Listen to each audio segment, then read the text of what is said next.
Mutton விரும்பி சாப்பிடுறவங்களுக்காகவே செய்யற dish தாங்க இது. மட்டன்லயே உப்பு கறி போட்டு சாப்பிட்டா எப்படி இருக்கும்? அந்த உப்பு கறி எப்படி பண்ணலாம்னு சொல்லி பாத்திரலாமா? வாங்க. ஒரு பிரஷர் குக்கர்ல 2 டேபிள் ஸ்பூன் நல்லெண்ணெய் சேர்த்துக்கோங்க. எண்ணெய் நல்லா காஞ்சதுக்கு அப்புறமா 2 டேபிள் ஸ்பூன் இஞ்சி பூண்டு பேஸ்ட் சேர்த்து நல்லா கிளறி விட்டுருங்க. இஞ்சி பூண்டு பேஸ்ட் ஸ்மெல் எல்லாம் மாறினதுக்கு அப்புறமா நம்ம ஆல்ரெடி கிளீன் பண்ணி வச்சிருக்க மட்டன் இதுல சேர்த்துக்கலாம். மட்டன் கொஞ்சம் எலும்பு இல்லாம கொஞ்சம் சதையோட இருந்தாதான் உப்பு கறிக்கு நல்லா இருக்கும். அதனால பார்த்து எடுத்துக்கோங்க. நல்லா ஒரு கிளறி விட்டதுக்கு அப்புறமா தேவையான அளவு உப்பு சேர்த்துக்கோங்க. உப்பு சேர்த்து ஒரு கிளறு நல்லா கிளறி விட்டுருங்க.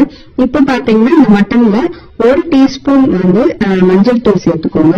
அப்பதான் இந்த ஸ்மெல் பச்சை ஸ்மெல் அடிக்காம இருக்கும். மஞ்சள் தூள் சேர்த்து ஒரு கிளறி கொஞ்சமா தண்ணி விட்டு நம்ம மூடி போட்டு ஒரு 2ல இருந்து 3 விசில் விட்டு எடுத்துட்டோம்னா மட்டன் நல்லாவே வெந்துடும். தண்ணியும் நமக்கு மட்டன் பீஸ்ல இருந்து இறங்கிருக்கும்.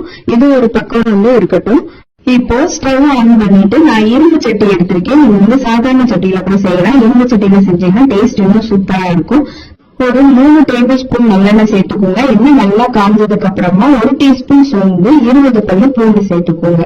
இந்த உப்பு கறி நல்லெண்ணெயிலேயே செஞ்சீங்கன்னா டேஸ்ட் சூப்பரா இருக்கும். அதனாலதான் நான் நல்லெண்ணெயிலேயே செய்யறேன்.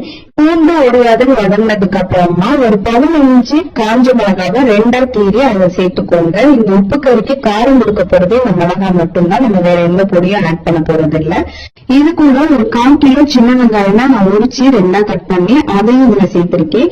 உப்பு கறிக்கு முக்கியமான ஒண்ணு என்னன்னா சின்ன வெங்காயம் போட்டு பண்ணீங்கன்னா மட்டும்தான் அந்த டேஸ்ட் நமக்கு கிடைக்கும். வெங்காயம் ஓரளவுக்கு வதங்கும் போது அதுக்கு தேவையான அளவு உப்பும் கூடவே நடுநடுத்துக்கு கொஞ்சம் கருவேப்பிலையும் தூவி நல்லா ஒரு கிளறி இருங்க. வெங்காயம் ஒரு 50% மட்டும் வெந்திருந்தா போதும். முழுசா வேக வைக்கணும்னு அவசியம் இல்லை.